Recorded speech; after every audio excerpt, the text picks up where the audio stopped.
there's do's and don'ts to everything.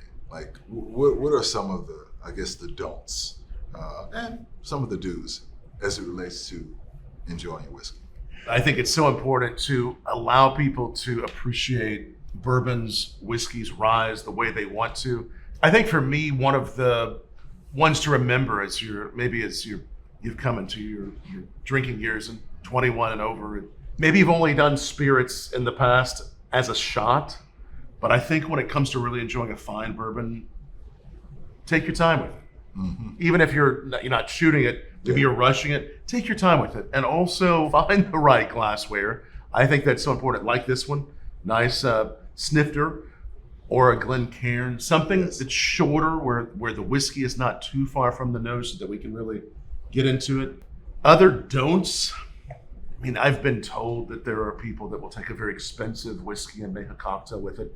And I think that that's okay. I mean, you can take a rare whiskey and make a cocktail with it as long as you know that you're putting a very rare whiskey into a cocktail. It may be a wonderful cocktail, but sometimes rare whiskeys are more nuanced and not really, in my view, appropriate for a cocktail. Yep. So I would say, think about what you're putting into a cocktail. Think about all the ingredients you're using. Use the very finest that you're able to, that have the best flavor. But if they're really nuanced notes in a bourbon, in a rye, even in a scotch, think about if it makes sense to go into a cocktail. Drink the bourbon, drink the whiskey the way that you like it, pair it with what you like. How about for cigars? What are some? There are a variable plethora of faux pas, do's and don'ts. But the big thing that comes to mind as it relates to enjoying cigars. Cigars is one of the few things that brings people together. Yes. It is a common denominator. It is a great equalizer. A do is try to have your own tools, your own cutter, lighter, so forth. In particular, your cutter. And probably the biggest don't as it relates to enjoying cigars.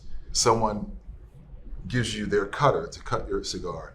Do not take your cigar and sufficiently wet it with your saliva and use someone else's cutter. That is the biggest don't. You've seen this happen some. More than I'd like, right? So that's the biggest don't, but aside from that, it's some of the similar things. Don't rush to a cigar. Right.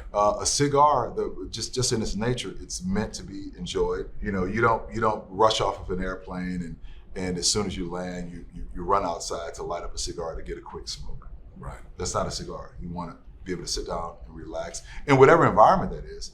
But you've basically decided, depending on the length of the cigar, that I'm going to dedicate 45 minutes to an hour to an hour and a half to enjoy the cigar and do whatever comes along with it, whether it's working on your computer, enjoying some libations, watching whatever. But don't rush with a cigar. You can't smoke a cigar too fast and hotbox it, as we call it. Cigars, the way they're rolled, the thicker and more coarse leaf is right in the middle. Okay. As you smoke too fast, you're going to get a little cone in the middle because the tobacco in the middle is not inclined to burn as fast as the wrapper does. So that's just going to create an unpleasant experience. So just take your time. It's not a shot, right? Right.